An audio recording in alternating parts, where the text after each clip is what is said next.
20번 문제 풀어볼게요.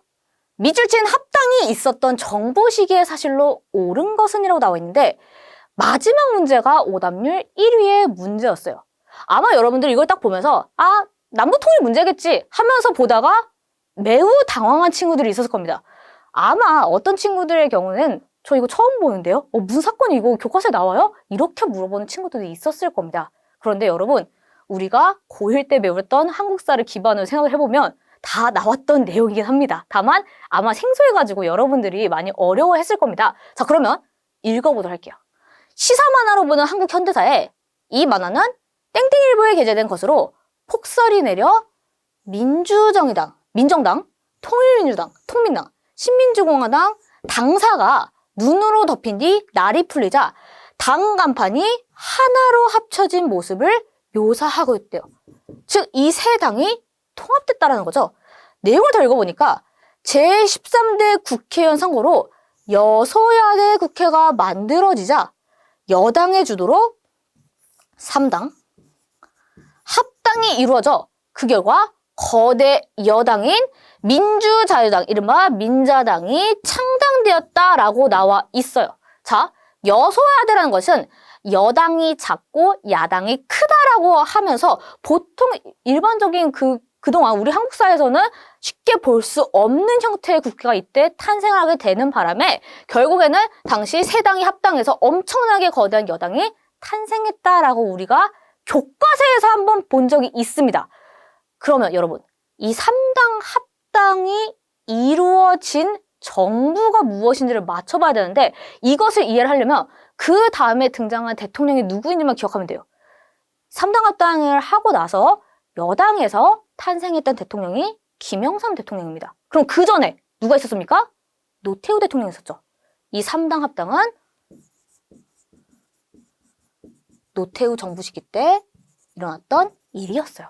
그래서 아마 답을 받던 친구들이라면 노태우 정부 하면 남북과 관련된 평화통일 문제만 나오는 거 아니었어요? 하면서 당황했던 친구들이 있었을 겁니다. 이런 식으로도 나올 수 있다는 거예요. 그래서 3당 합당을 통해서 노태우 정부를 맞추는 문제였는데 그럼 선지는 어떻게 나오는지 한번 살펴보도록 할게요. 1번, 진보당 사건이 일어났대요.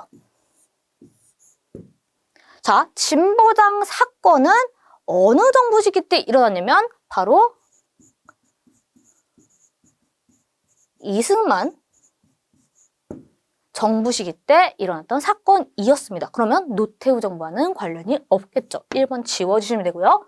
2번, 제주 4.3 사건이 발생했다라고 나와 있는데 이것은 1948년에 발생을 했으며 이게 해방 3년사 기간 동안 남한만의 단독정부 수립에 반대하는 과정 속에서 일어났건 사건이었습니다. 그러니까 시대가 완전히 동떨어져 있었겠죠. 2번 지워주시면 되고요. 3번, 남북 기본 합의서가 채택되었대요. 자, 우리가 노태우 정부 하면 정말 많이 나오는 게 평화통일 정책이잖아요. 한반도 비핵화 공동선언이나 남북 기본 합의서 모두 노태우 정부와 관련돼 있는 선지였습니다. 3번이 맞고요. 4번과 5번 선지도 볼게요.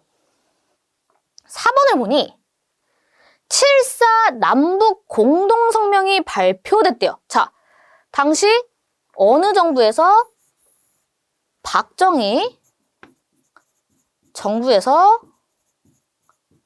7.4 남북 공동성명을 발표하게 되었었죠. 자주 평화 민족적 대단결 등을 선언하게 됩니다. 5번, 제1차 남북 정상회담이 개최됐대요. 1차라고 되어 있으니까 어떤 정부? 김대중 정부임을 알 수 있죠. 그러니까 이 문제는